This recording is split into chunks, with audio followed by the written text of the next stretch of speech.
It is my distinct pleasure to introduce Dr. Barbara Konkle.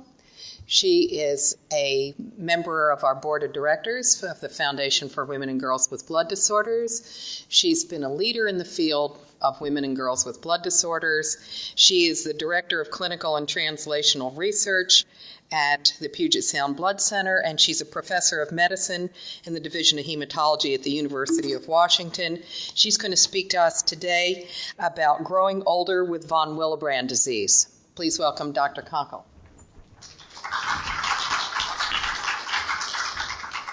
Thanks, Andy. We're switching to the older woman now, and in thinking about topics to talk about, I thought of this because I find it a challenge in practice to what to do in many circumstances with older individuals, particularly with type 1 von Willebrand disease.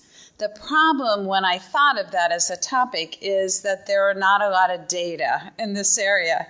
So I didn't have someone to say, that might not be a good idea. So if you bear with me, we'll review what is available in this area, and particularly some challenges that women may face as they go through menopause. And I participate in research and am a consultant for a number of companies, some of which make products that contain von Willebrand factor. So the learning objectives are to review changes in von Willebrand factor with aging, describe bleeding challenges facing the older woman with von Willebrand disease, and apply treatment approaches to this group of women. So we're going to start out with a case. This was a woman I met many years ago, who was a 68-year-old female who presented with unstable angina. She carried a diagnosis of von Willebrand disease and really had a dramatic history. She grew up in Philadelphia, and she developed abdominal pain, and it was around the Christmas holidays, and she was given high-dose aspirin, which was common at that time, to treat her pain, and she ended up having she had an ovarian cyst rupture, extensive hemorrhage, such that they actually had a blood drive for her, and she made the Philadelphia Inquirer, and she still had a clip from the newspaper that she showed me.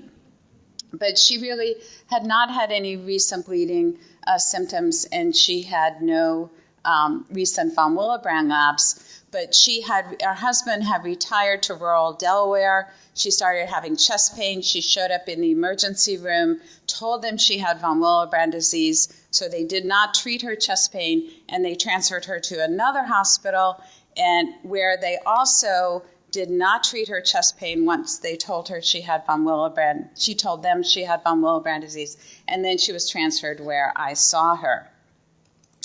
So, a few questions about von Willebrand factor and age.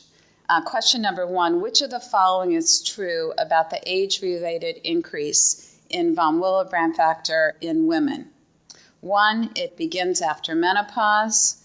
2, it is associated with an increase in cardiovascular disease, but not venous thromboembolism. 3, the increased risk in cardiovascular disease is factor 8 dependent. And 4, it is associated with both cardiovascular disease and venous thrombosis.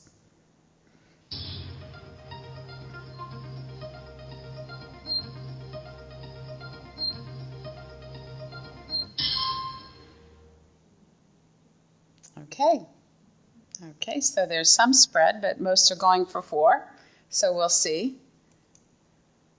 So we'll go on to, let's see. Okay, so what happens to von Willebrand factor as we age? These are data from UK blood donors, and they looked at a large number of individuals, and this shows the general trend, which is upward. There does appear to be kind of an inflection around, although a little perhaps early for menopause, but around that time that then increases, which is a bit different for men in that area, but generally it increases gradually and then increases more throughout the lifetime. So what about heart disease? This was from the Rotterdam study. This is the cumulative event-free survival from heart disease. And the von Willebrand factor, this again is in normal individuals, not those with bleeding disorders, are divided by quartiles. And the higher the quartile of von Willebrand factor, the less likely you are to remain free from coronary heart disease. Think that factor VIII has been recognized earlier as a risk factor, but now we have a lot of data saying that von Willebrand factor, independently of factor VIII, is also a risk factor for cardiovascular disease. What about venous thrombosis? There are also a number of studies that have supported a role of elevated von Willebrand factor as a risk factor for venous thrombosis. This is from the MEG study. It was a large study in the Netherlands of patients who were followed at anticoagulation clinics. And in looking at different risk factors, increased von Willebrand factor increased the risk of venous thrombosis a little more in the setting of major illness. And then the increasing recognition of immobilization as a risk factor, there's a dramatic increase in risk of venous thrombosis with elevated von Willebrand factor. So von Willebrand factor is a risk factor for elevated von Willebrand factor in the general population is a risk factor for both venous thrombosis and cardiovascular disease. So what about von Willebrand disease and the types, and how might that, we might think of our patients as they age? So the most common type of von Willebrand disease is type 1, which is a quantitative deficiency. When we look at bleeding symptoms in patients with low von Willebrand factor levels, it probably has about a 0.01% prevalence in the population. Type 2s are qualitative abnormalities, and type 3 are severe quantitative deficiencies. With aging, although again we don't have a lot of data in this area, really none, but I think clinical experience is that patients with these qualitative abnormalities or with type 3 do not really have an improvement with aging, and in fact may have more symptoms, and a problem we really see in these groups as they age, I think particularly for the type 2A and the type 3, are GI bleeding in managing that. And just looking at the von Willebrand factor, a molecule, the qualitative abnormalities causing the type 2s are focused on different areas of the von Willebrand factor protein. So this is a nice review by Paula James and Dave Lillicrap, kind of summarizing the large Canadian type 1 von Willebrand study where you have highly heritable dominant negative VWF mutations that result in very low levels of von Willebrand factor, and these are ones that likely will continue to cause bleeding symptoms throughout one's life. Those where the baseline von Willebrand factor level is higher, we know are probably due to different factors, mutations in the von Willebrand factor gene, blood group type will affect levels, and other genetic modifiers, which we're beginning to understand better. And probably age has an impact when we're looking at these, and that the increase in von Willebrand factor likely may modulate some of these other factors in terms of the overall bleeding risk in the patient. So what question that's often asked is von Willebrand disease, or particularly type 1 von Willebrand disease, cured with aging?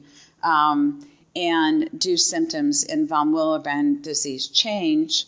The lady I presented will continue with her, but there are a number of patients we see where their bleeding symptoms really go away. I think my puzzle is that I see patients where their levels do better, but their bleeding symptoms don't go away, and they remain. A question of whether do they have another bleeding disorder, or is there dysfunction in their von Willebrand factor that we're not measuring by our current assays? And they're actually, in a review of the European data from their large type 1 von Willebrand disease and the bleeding score that was described by Tossetto and colleagues, they actually showed an increase in bleeding score with aging and type 1 von Willebrand disease, and they attributed that to that older individuals have more procedures and more challenges. So this certainly suggests that many or maybe most people with patients with type 1 von Willebrand disease will not be cured with aging. And as we get more stringent in our diagnosis of von Willebrand disease, they may be a higher proportion. But I think there are different symptoms by age. It's known that younger patients, that epistaxis is very common. It's actually the most common cause of site of bleeding, particularly in young boys with von Willebrand disease. And in males and females, it tends to, although not always, but it tends to get better as they get into adulthood. Ecchymoses may get better. That might be trauma-related. And younger people have bleeding with dental procedures. That's often a diagnosis. That's something, though, that continues certainly in adulthood. Menorrhagia is a major issue for adolescents and for menstruating adults, and postpartum hemorrhage in terms of complicating pregnancy. In older patients, I think we tend to see more GI bleeding in that group. As noted, they have more surgical complications because they have surgery. We'll touch on antiplatelet therapy, and they may be more likely to take this medication. We'll touch on perimenopausal bleeding, and with procedures and with increasing incidence of cancer as someone ages, they will have more issues related to cancer, related bleeding, and surgery related to that. So what about menopause, and what happens? We showed you in normal individuals, how might that affect women with von Willebrand disease? There's a modest increase in coagulation factors described. It's not clear that menopause itself is a switch, but that it's really separate from what happens generally with the aging process. And that involves increase in, as I've shown, von Willebrand factor, also factor 8 fibrinogen, factor 7, increase in platelet reactivity. This is all why we all clot so easily as we get older. And these other factors are also affecting our patients.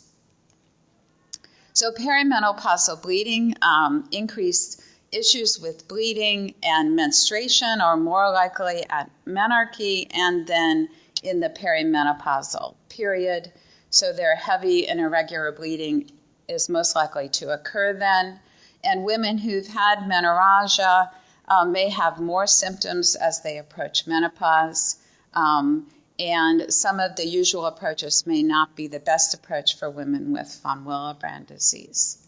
Fibroids are a common cause of increased bleeding in the perimenopausal period, and they're likely to be symptomatic in women who have later menopause. There have been several kind of retrospective looks at bleeding. In a survey of 102 women with von Willebrand disease, they reported a diagnosis of fibroids of 32% versus 17% of controls. This always raises the question whether they're more common, or is it more likely that they just are more likely to bleed if they have fibroids, and then they're more likely to be diagnosed. And so how do we treat perimenopausal bleeding? Hormonal therapy, and theoretically we may think in this middle-aged population that women with an underlying bleeding disorder may be at less risk of having thrombotic complications from hormonal therapy, although we, and I generally tell my patients that, although we don't have data to support that. Antifibrinolytics can be used. And then for women who are not pursuing pregnancy, which is in this group, uterine artery embolization and endometrial ablation. And then for women where the bleeding cannot be otherwise controlled or have other indications for hysterectomy. So a question is, do uterine artery embolization and endometrial ablation work as well in women with bleeding disorders as they do in women without bleeding disorders. And I think from the data we have, the answer to that is yes. This is results of a study on endometrial ablation, specifically in women with bleeding disorders. And these were a varying group of bleeding disorders, but von Willebrand disease with hemophilia A, platelet disorders, and hemophilia. Only 12 women, a small number, followed for a median 32 months. And this is their PBAC score, or they graded how soaked their pads or tampons were, and there was a significant decrease with endometrial ablation in this population. So it's certainly something that can be used. A postmenopausal vaginal bleeding is defined as bleeding within 12 months of the last menstrual period. It accounts for 5% of referrals to gynecologists. I'm a little outside my area now, so Dr. James can correct me, or I guess Dr. Pinkerton can correct me if I say something wrong here when she gets up to talk next. It's the major cause, which we'll hear more about in the next talk, are genital tract atrophy, endometrial hyperplasia, endometrial and cervical polyps, or malignancy. And again, in a retrospective questions, endometrial hyperplasia was reported to be more common in women with von Willebrand disease, as were polyps. Again, the question of, is this because they bleed more and then are diagnosed more? So question number 2, we're kind of getting back to what might happen with our lady I presented at the beginning. So we have a patient with type 1 von Willebrand disease.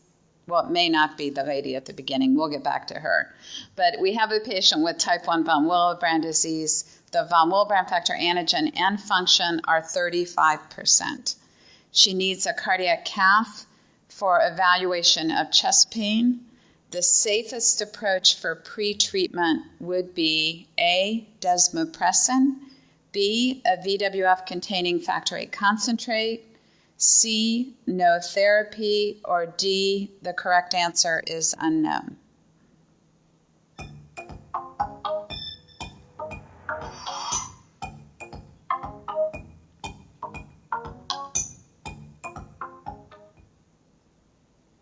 Okay, so we're all over the place, which might be the right answer. Okay. Okay, if we can go to back to the talk. Okay. So what about atherosclerosis? Von Willebrand disease, we know, it affects platelet adhesion. That seems important. That's why we give people aspirin. So what about cardiac disease in patients with von Willebrand disease? So first, what about atherosclerosis? And this was a very interesting study looking at patients with severe von Willebrand disease, looking both at their carotid arteries, the mean intima media thickness, and the controls. There were a smaller number. The patients with von Willebrand disease were a smaller number than controls. So there is a wider error bars, but the mean was exactly the same in terms of that. And also looking at femoral artery, also extremely similar. And this was very interesting because it was described years ago that pigs with severe von Willebrand disease did not develop atherosclerosis. So we thought, wow, that's very interesting, and maybe this will be protective. But it shows us that most people are not pigs and can develop atherosclerosis even if they have type 3 von Willebrand disease. So cardiovascular disease has been looked at in hemophilia, and if anything, we thought it would be more protective than it is. This is an area of ongoing research, but it appears, if anything, to be a bit protective of cardiac disease. And actually, the same appears to be true in von Willebrand disease. This is from the WIN study that was just published. a study of 635 patients, and they all had antigen and activities of less than 30% and factor VIII of less than 40%. And they found that compared to the reference population, there was a slight a decrease in the prevalence of the risk of coronary heart disease, myocardial infarction, and ischemic stroke, although this is not.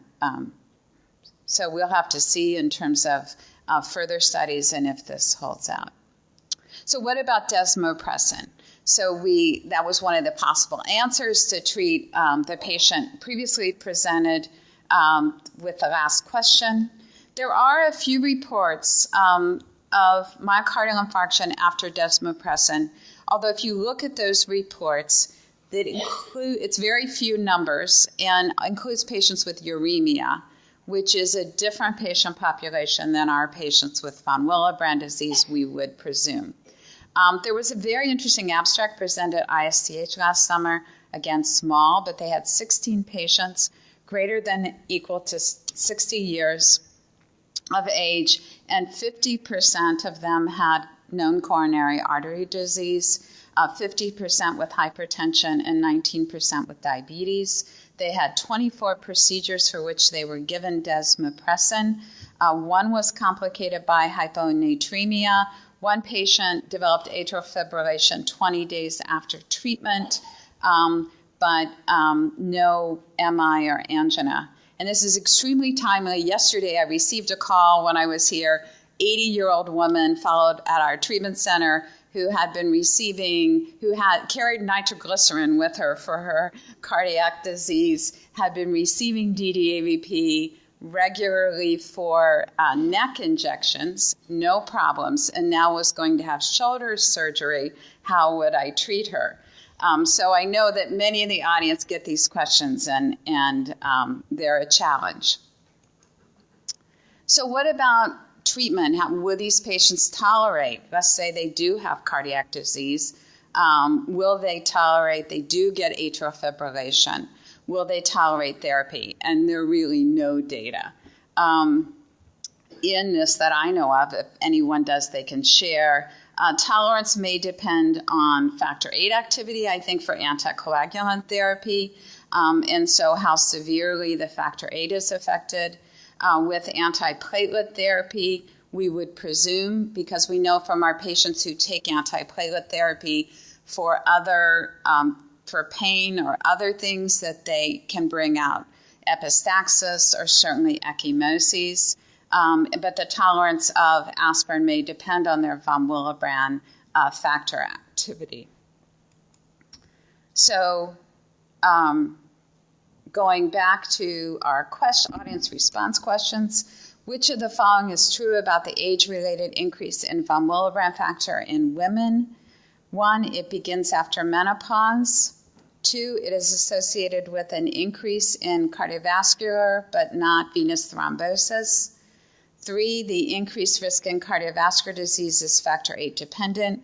Or 4, it is associated with both cardiovascular disease and venous thrombosis.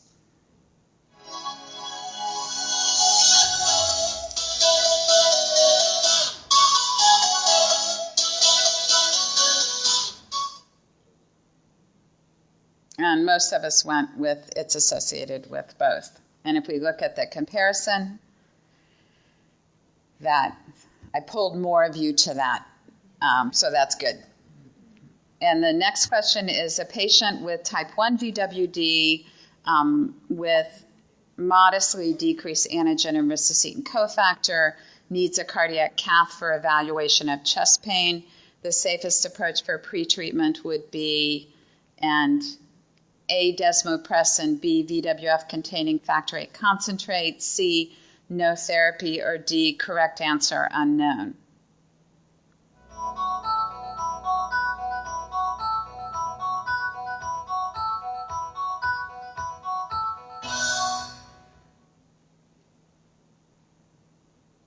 And we still have a mixed, and I think we don't know the correct answer. You know, and one thing I didn't put in here, in a woman like this, or a man, I would also find out how much they've been bleeding, because I think that's important as they get older, because I'll talk to individuals, they're still bruising a lot, they have nosebleeds, they bleed often after dental cleanings or procedures, and then you'll talk to another patient with mild von Willebrand disease, and they'll say, I never bleed. Or you'll get a call, what to advise, and you'll talk to the person, and they never bleed. And how I manage that person, if there's a person that has levels of 35% and tells me, I never bleed anymore, I may very well recommend that they go to cath without pretreatment. The data from, that desmopressin is probably safe in this setting, or as safe as von Willebrand factor concentrates, because I never know if we increase the factor rate in VWF acutely with concentrate or with desmopressin, does that make a difference? And I don't think we know the answer to that. So I think the correct answer is unknown, but I think you can in part use clinical, the clinical history other than the procedure to guide you. So in summary, somewhere I had a follow-up of the patient, and I think I missed that. So I'm going to go back before I summarize to this patient I presented, because I never told you what happened to her. And so we drew von Willebrand factor levels, but we had them go ahead and take her to cath. And that's what the answer is if someone comes in with chest pain, is that you do whatever would be indicated in someone else with chest pain. And someone like that who says, I've been given the diagnosis of von Willebrand disease. And so we need to treat what's going to kill her, even if she might have some bleeding complications. So they did that, and she had significant coronary artery disease. And they ended up taking her to coronary artery bypass grafting. It turns out her von Willebrand levels came back all over 100%. She, although again interesting, with her cath, she had a really big, she was not pre-treated for cath, but she had a really big ecchymosis, hematoma at the site, which may have been a coincidence, but it's also something we see in these patients with this history, that whether they have another bleeding tendency, but she did fine. She did fine with her surgery. Post-op, she went on low-dose aspirin, did fine, no bleeding. Again, it's important to go back to what was the history, have they been bleeding, even in someone like her who had such a dramatic history as a young adult. We did test her platelet aggregations, just because and they were normal. So we could not find a hemostatic abnormality in this woman. And I hope she's still doing fine. So in the general population, we know that von Willebrand factor levels increase with age, and that in that group, the more they increase, the more there is associated risk of cardiovascular disease and venous thrombosis. In von Willebrand disease, if the levels are low, the WIN study suggests that there may be some protection, which actually would be nice if it held to be true, because if we think platelets play a major role, this should be protective. Symptoms, though, may dissipate in type 1 von Willebrand disease, but this symptoms may be countered by increased procedures, and treatment will need to be individualized based on levels and the patient's bleeding history. So thank you.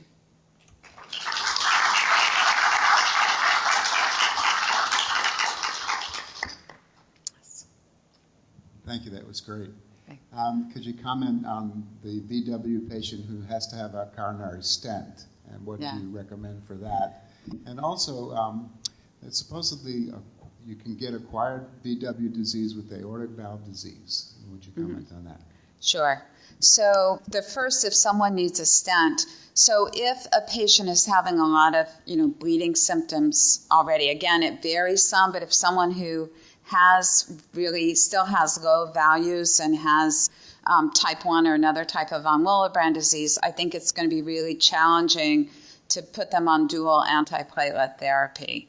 And so I think in those individuals, my recommendation is a bare metal stent because you don't need dual antiplatelet therapy. And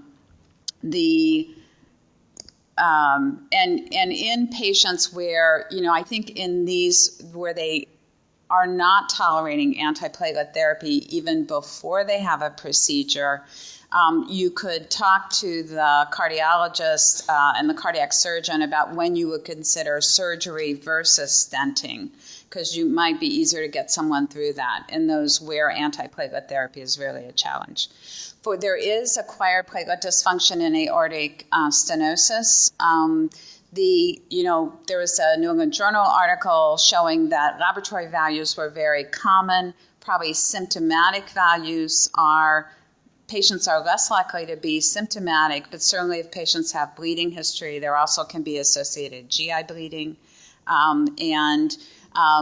Generally, that's a type 2 pattern, but occasionally it can be a type 1, and you'll see this patient, they look like they have type 1 von Willebrand disease, and they've been through procedures and never bled, and think of aortic valve disease. So thanks. Okay, great. Thank you. My pleasure.